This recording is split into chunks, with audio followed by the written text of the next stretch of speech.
morning. We are en route to Motorcycle Live 2021. I've got TC in the back, down behind the wheel, and we're going to go and see what exciting bikes and people we can see. So come along on the journey with us. Let's see what we can find. But this is how we lose satisfaction. Cheap thrills, cheap tricks. It seems like the way to live. Who said I should be a big shot? Who said I should take it, take off? I gotta rest. I'm feeling so good. In me, I know it, but I'm misunderstood. Feeling like that, well, they say it's a lie, but I gotta tell ya, gotta live and let die. I gotta rest. I don't know I could. Nothing to reach, and I don't feel like I should. Feeling like that, well, they say it's a lie, but I gotta tell ya, gotta live and let die. I gotta lay down, think I've done enough for today. Did what I had to do, and this is enough for me. Never meant to be a winner, never meant to be a quitter, but this is how I lose satisfaction. Cheap thrills, cheap tricks. It seems like the way to live. Who said I should be a big shot? Who said I should take it, take off? I gotta rest. I'm feeling so good. In me, I know it, but I'm misunderstood. I'm feeling like that, well, they say it's a lie, but I gotta tell ya, gotta live and let die.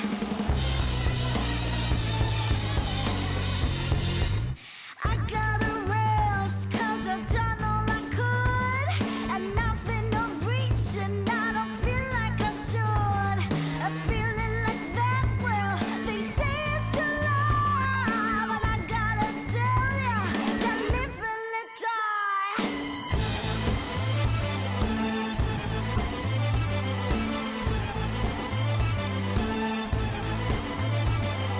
Who said I should be a big shot?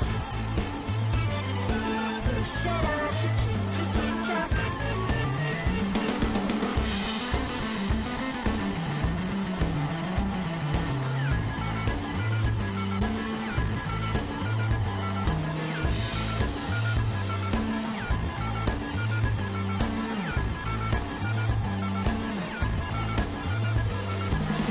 Said I should be a big shot. Said I should be a big shot. Said I should be a big shot. Said I should be a big shot. Said I should be a big shot. Said I should be a big shot. Said I should be a big shot. Said I should be a big shot.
Okay, so that was the day that was Motorcycle Live 2021.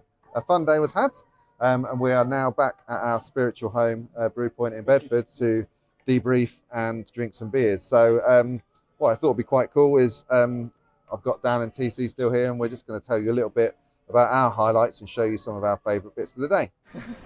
So motorcycle influencer and all-round good guy, TC of TC and Thundercat.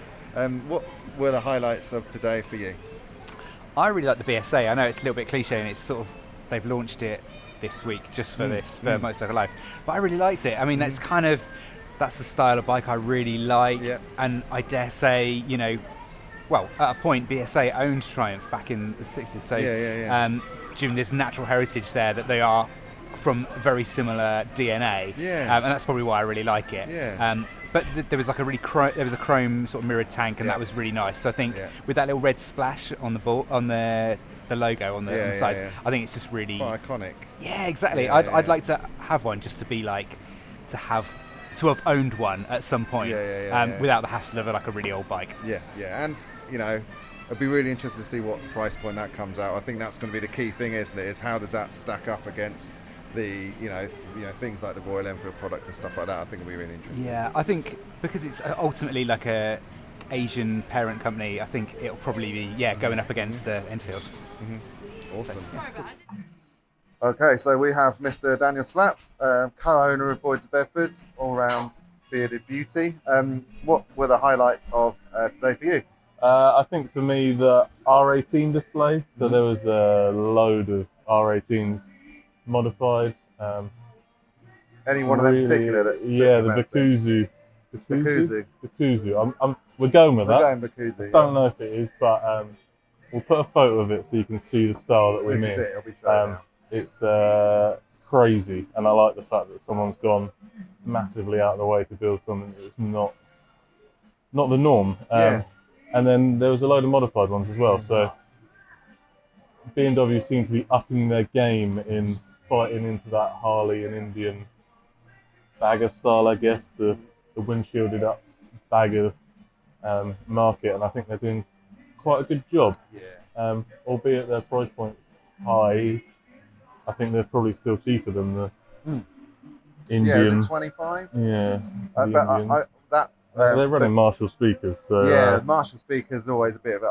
I had a seat on that one. That was, but, you know, a real classy bike. And I originally put some money down on R18, but when COVID hit, etc., it didn't happen for me. But, you know, it's still a really handsome bike. And I really like the Bakuzu one because when we approached it, there were some guys who really hated it.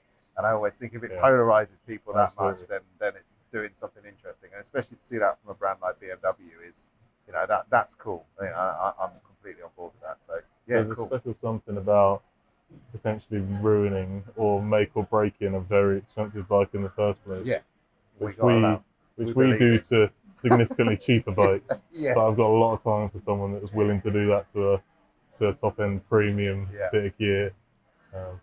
That gets my vote. Okay, then we'll flip it back to Big T. So, what was your highlight of or best bit? A couple of things for me. Firstly, it was interesting to see the Royal Enfield Meteor in person. It's kind of one of those things where I wasn't sure how it would stack up and if it would look like a proper grown-up bike or if it would be too small. Being able to sit on it was very comfortable and definitely a very serious and good option for someone perhaps not as massive as me. The shifter. But love the shifter. Yeah, I like the shifter. It had one of them heel-toe shifters, which is cool. And there was this brand. I'm trying to remember what they were called now. Maving.